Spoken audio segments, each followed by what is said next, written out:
Olá, muito boa tarde. Regressamos com este nosso espaço que procura visitar o tempo que antecedeu a convocação do Concílio Vaticano II. Estamos entre nós e para nos ajudar neste itinerário de análise com a doutora Emília Nadal, pintora. Obrigado por estar na nossa companhia.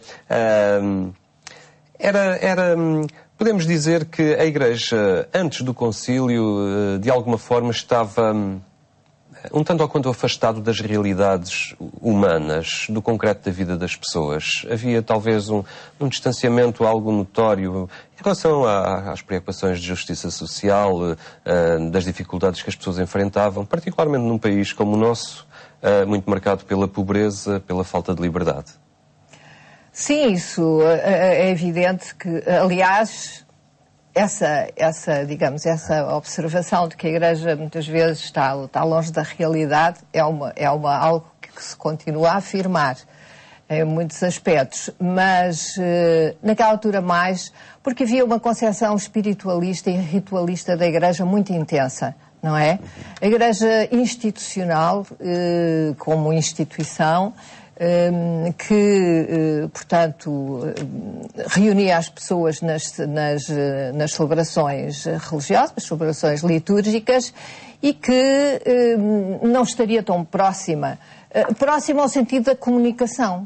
Porque hoje em dia, através dos meios de comunicação, a Igreja e, enfim, a sua opinião da Igreja chega praticamente a todo lado. Naquela altura não era bem assim. Era muito mais ao nível territorial da paróquia. Era um espírito, eu diria, muito rural. Mesmo a própria espiritualidade que se oferecia aos leigos, estou a pensar, portanto, também dentro da própria JUC, era muito, muito influenciada pela espiritualidade monástica, pela espiritualidade eclesiástica. Ainda não havia essa preocupação de entender que os leigos têm uma perspectiva diferente de vida e um estilo diferente de vida e que, portanto, podem ter outro tipo de solicitações e também outro tipo de espiritualidades. Isso começou, de facto, depois a surgir à medida que os movimentos se foram multiplicando, não é? E, portanto, e sobre a questão social, lá está, era um pouco aquilo que se transmitia, pronto, nascemos pobrezinhos, é a vontade de Deus, temos que aceitar as nossas condições e os outros têm que fazer caridade para os ajudar, mas muitas vezes também uma caridade seletiva, porque se não for casado pela Igreja, se não tiver batizado, está fora da nossa alçada, e outro tipo de situações, ou então se for divorciado ainda pior, de maneira que era uma caridade que se fazia como um remédio, mas não, ou melhor, dar o peixe, mas não ensinar as pessoas a pescar e, sobretudo, a defender e a afirmar os seus direitos. E não apontar o dedo a um regime político que também era causador de toda esta... Era, mas também era um regime político, mas eu acho que não havia grande consciência política, tanto quanto eu me lembro, não havia grande consciência política, a não ser os velhos republicanos que tinham andado nessas lutas, que era o caso do meu avô, e com quem eu gostava muito de conversar, e que esses sim tinham uma perspectiva política forte e tudo. Os outros não tanto. E o meu pai, não sendo português, também era qualquer coisa do qual ele também não se queria meter para não ter complicações. Mas havia essa autocensura, digamos assim, e falta de sensibilidade. Por exemplo, eu lembro quando, a certa altura, já depois, muito mais tarde, veio aquela opção da Igreja de opção preferencial pelos pobres. A opção preferencial pelos mais desfavorecidos, que hoje em dia faz parte do nosso discurso diário, do discurso diário da Igreja e da preocupação diária da Igreja, era impensável. Era impensável.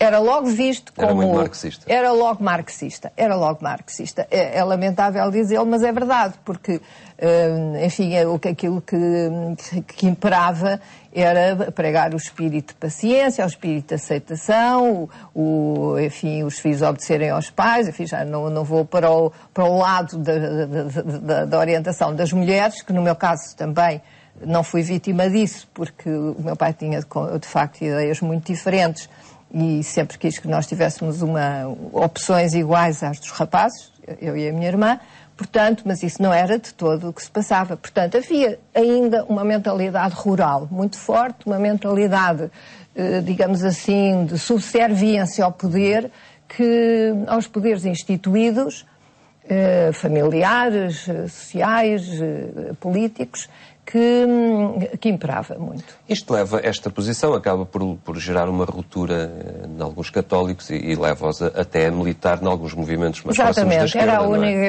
a única hipótese. Por uma questão até deles de consciência. De consciência, exatamente, de consciência, de companheirismo.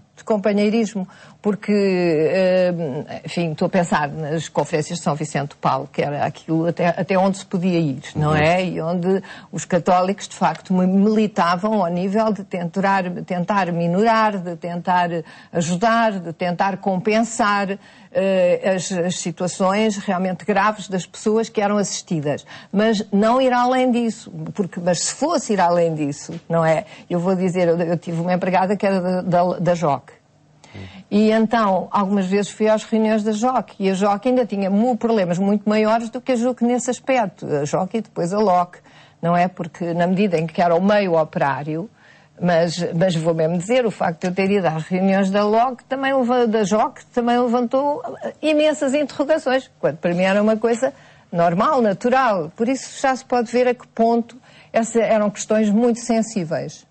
Ainda hoje o sindicalismo tem gente que ainda destes tempos que fez uma opção por determinadas áreas sindicais e continuam a militar nos sindicatos, gente também destes tempos, não é? Sim, também é uma coisa que custa muito ainda a aceitar a muitas pessoas, é como é que é possível compatibilizar, por exemplo, uma fé cristã com movimentos sindicais que se arvoram do marxismo, ou pelo menos arvoraram. Enfim, uma das coisas que o Concílio veio fazer foi realmente a opção em consciência e também a autonomia das realidades terrestres. E isso é que é outro ponto fundamental, que é o problema da autonomia das realidades terrestres. Porque a Igreja sentia-se com o direito e até com o dever de orientar as realidades terrestres e a realidade política de acordo com aquilo que entendia ser compatível com a sua visão. E, portanto, aí era logo esse campo de fricção que existia e que o próprio Concílio veio realmente, enfim, digamos, a aceitar, não é? E a propor. Daí que a convocação do Concílio e o início dos trabalhos não tenha propriamente despertado em Portugal um grande entusiasmo ou celebrações de júbilo muito grandes. Só a título privado e a título de grupos, não é? Muito bem, doutora Emília Nadal, obrigado por nos ter ajudado uma vez mais a analisar alguns pequenos, enormes pormenores que fazem a história e que nos condicionam, de alguma forma, ainda hoje, os dias. Foi a nossa rubrica a olhar os tempos que levaram à convocação do Concílio Vaticano II. Estaremos de volta de hoje a 8 dias.